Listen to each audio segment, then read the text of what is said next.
Think about kids who have short-term, long-term memory issues. You know that little kid who can remember everything from the womb, but can't remember what you just said 5 minutes ago? Yeah, those are the kids I'm thinking about. Or that kid who can remember everything 5 minutes ago, but just the opposite. Long-term memory just isn't there. Memory, and I like to couple that with recall of language retrieval, it impacts our behavior so significantly. You ever save something in your computer and you can't find it? What happens to your behavior? You get irritated.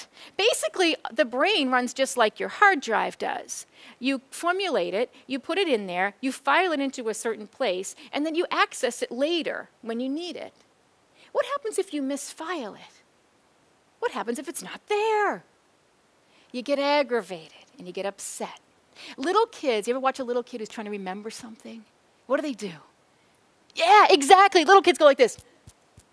Because it makes sense from a primal stance, if you will, from a 4 or 5-year-old or a 6-year-old, that if I bang the front of my head, it will fall out in front of my eyeballs. All right? Older people or adults will look up. Right? Think about it. When you can't remember something, what do? You go, hold on a second. Why do you do that? Because you're looking up in your brain for it to fall down in front of your eyeballs. That's how memory works.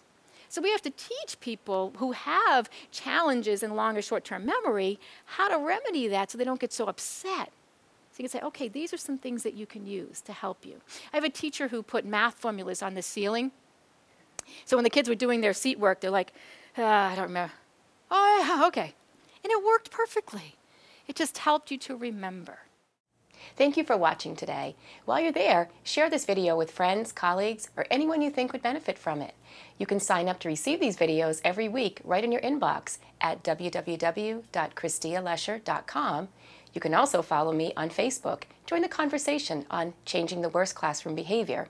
And you can also follow me on Twitter at Polly Bath. Until next time, have a great day.